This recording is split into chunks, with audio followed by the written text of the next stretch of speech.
Hello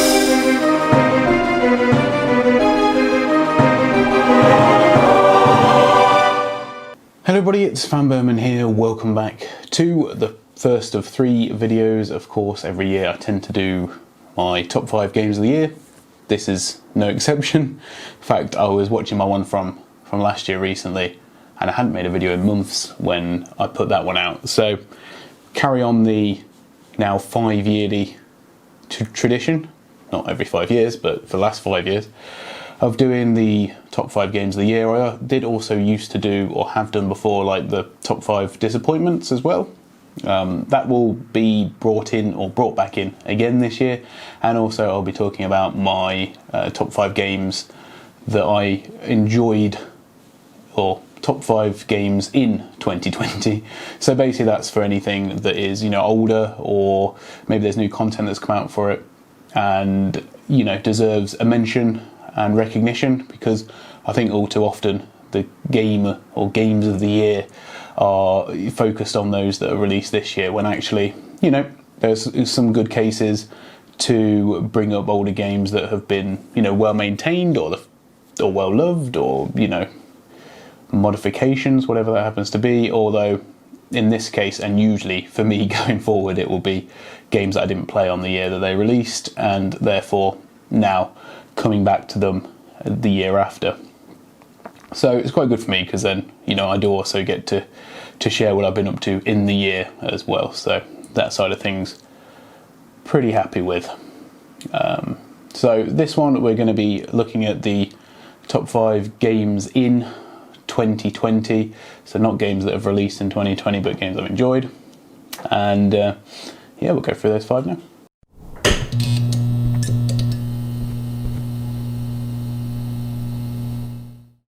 So number 5 is Dying Light / Hellraid.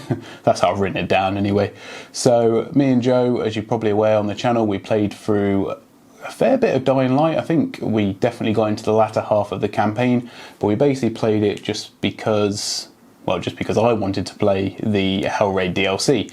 Now, of course, that was previously going to be a standalone game itself, which never materialised, unfortunately, but instead they've obviously taken what they'd created already in terms of the assets and what have you, and turned it into a DLC, which, you know, I guess it works fine in the Dying Light universe, but I would have still preferred to have seen it as a full game. Having said that, the whole accumulation of playing that game cooperatively and also being able to experience a part of the Hellraid universe was definitely one of the best things I did.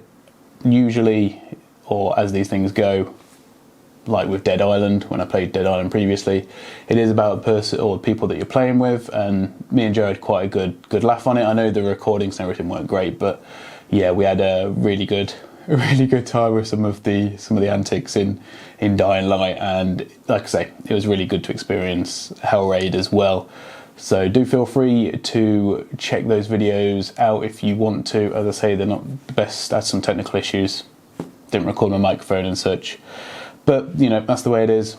Feel free to go and check them out. Check it out for yourself as well if it is something that you were interested in, like me.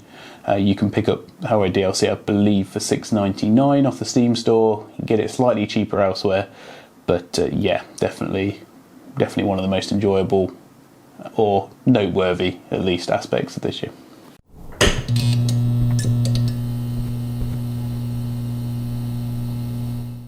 Number 4 is going to be The Outer Worlds, in particular the Peril on Gorgon DLC. Now, as I mentioned before, I watched my 2019 game of the year 2019, and that happened to be The Outer Worlds. So any excuse to get back in and play more of it, I'm always happy to do so.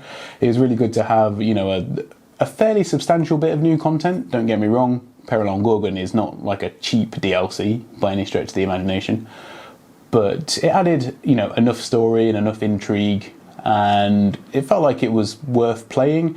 It also, you know, expanded into some of the questions that I didn't even really think about, I guess, which is quite nice. And I must say, like, Fallout tend to do it fairly well also with their DLCs, but this sort of even more so. Talking, we went through the whole journey of the Marauders, and that was good to see from from a lore standpoint. And it was a bit of a shame, it's a bit of a shame that there weren't more or stronger, better, unique weapons. Maybe a new companion, I don't know. Maybe that will come in the next DLC, because I believe they have another one planned as well. So it was one of the things I most enjoyed. The full playthrough of that, or my version anyway of the playthrough, because I believe it can go a number of different ways, is on the channel if you haven't checked that out already, but it is worth doing so. I snipped it down a little bit to try and make it a bit more viewable, but yeah, I thoroughly enjoyed playing through that, and I think if you are someone that enjoyed the Outer Worlds as much as I did, then, as I say, any excuse to go back in is welcome.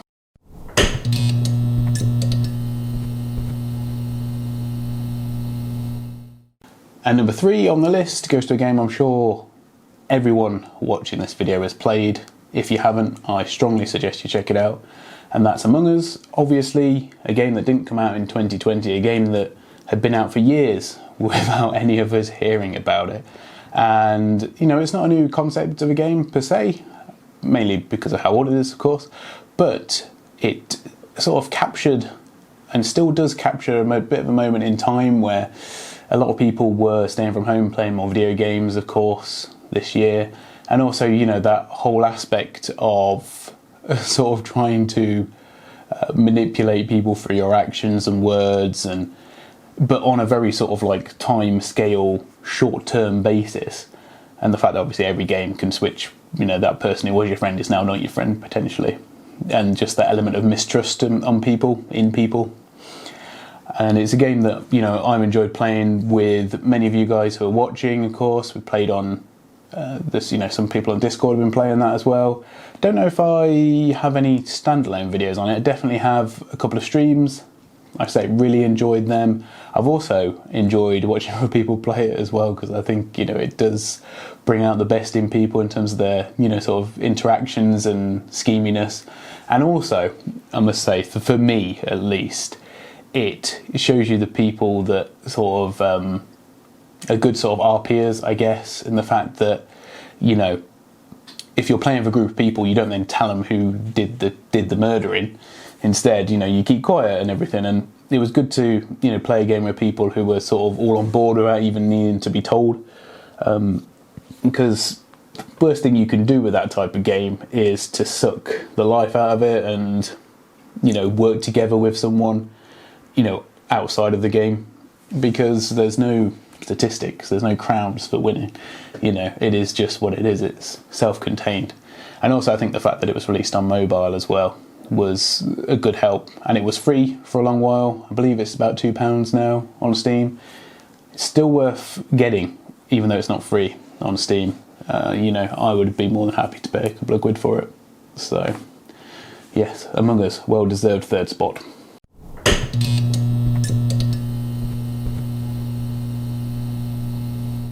And number 2 on the list is Phoenix Point, a game which I did a review on this year. Feel free to check that out if you want some more of my insight into it, which is not great, basically. Just talking about how if you like XCOM, you'll like Phoenix Point. I still believe that. It's made by one of the original creators of XCOM, and you can definitely see it in the gameplay and just in how the world is, or even how the world map is. I've seen a lot of criticisms online about how it's a bit samey and some stuff doesn't quite make sense, which, yeah, some of the criticism is fair. There are certain exploits you can do on the battle map in order to definitely give yourself an advantage. I found one way of putting all you guys into your, you can get a tank. I think it's like a tank or like a transporter, and just move them around the map through the caves till you get to the bad guy, and then blow them up without taking any damage. So, or with your tank taking minimal damage and your guys not being exposed. So, just little stuff like that, sort of takes you out of it, but it's still definitely, a very good game in that genre, and falls short of XCOM, I think, overall, at this point now. Now I'm there with it. But it is a game that came out last December, so falls into 2019. And I'm sure if I had played it last year, it would have been on my list last year. So it's just a matter, like, this is a prime example of what these lists are for, to try and catch those games. And the game in the year 2020.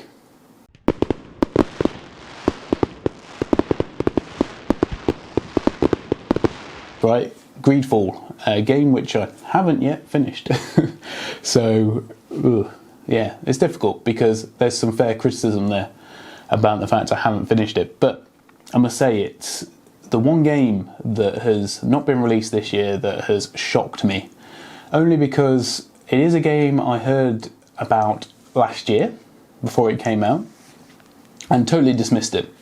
I had a look at one of the trailers and I thought, no, this is not for me. It looks okay, but I won't get around to playing it, and it's not my sort of genre, or even looking at it from a trailer point, they were using guns, and for me, you know, the use of guns is still one of those things that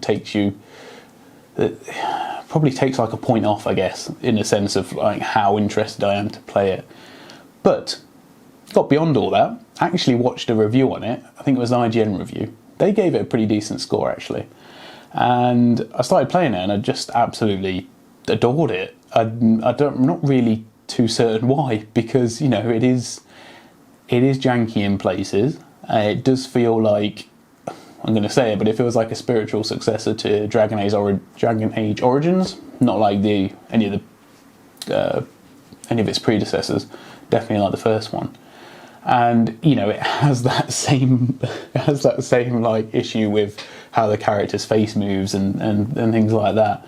And you can, like, there's one guy who, well, I won't mention any names, but I don't much like the look of his face. So I bought, when you get to a certain point, I bought a native mask for him, and he just wears this mask over his face. It's a bit like in the Outer Worlds, where Vicar Max, I've put the, not because I dislike his face, but I've put the Spacer's Choice head on him, the mascot head.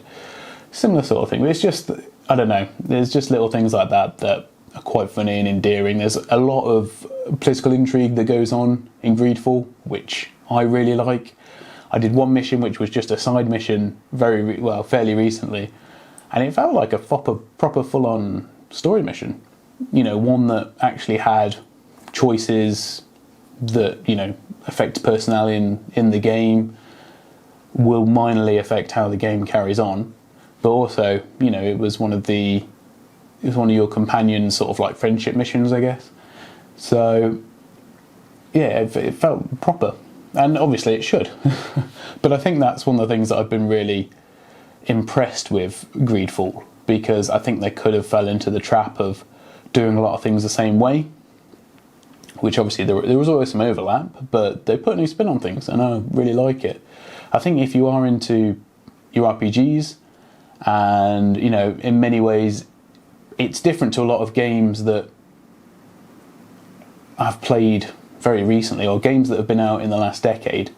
It's definitely that sort of early 2010s RPG. And I think if you're really into those, like Dragon Age Origins, then I think you'd really get a kick out of this. It's a bit less fantasy, even though it's pretty fantasy. But, you know, it's sort of like that mix between having the political intrigue, because, you know, you're the ambassador, effectively, and then also, you know, having that sort of like mystical, magical aspect going on. Like, magic exists in this world, but there's something else going on even that runs deeper and is even more powerful. And I think that, you know, that sort of tied in with the like big guardian monsters, and really actually incredible graphics, to be fair. You know, the more you play it, the more you sort of appreciate it. So I was really sort of waiting to give a proper review on it, and this is it in its smaller form, just for this particular video. But it's one of those games that, you know, touches on a 9 out of 10 if you just want a metric score. It's probably more around an 8.5, I would say, you know, as a mainstream safe score. But yeah, that is why it has earned the #1 spot, and well deserves effectively a Game of the Year award. It's as good as, you know, this like top 5 is as good as the top 5 in 2020. So congratulations, and if I remember what your company name is called, Spiders, that's it, Spiders, congratulations on it, and well done for Focus Home for bringing home the bacon on this one. So there you have it, guys. That was my top 5 games in 2020. Be more than interested, this in accordance with Game of the Year, as to if there's any of those that you've played and you've enjoyed. As I said, I know a lot of you watching have played Among Us, and I'm sure you all, I don't think anyone has really had a bad word to say about that one, and it is well deserving the 3rd spot, of course. But yeah, you know, if there's anything that I missed as well, or anything that I've missed in recent years, I would be delighted to hear that in the comments. If I get enough time and I have enough interest in it, then hopefully I'll get through to playing it once I've got through all the other stuff I want to play. But yeah, let's hope for a good 21, and maybe there'll be some games that came out this year that I missed on this list next year. Thanks for watching, guys. I'll see you next time. Bye for now.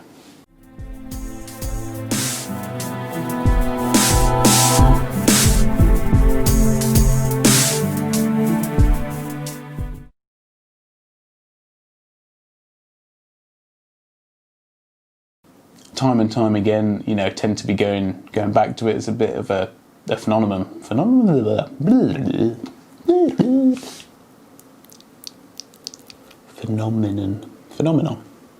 What am I even trying to say that word for?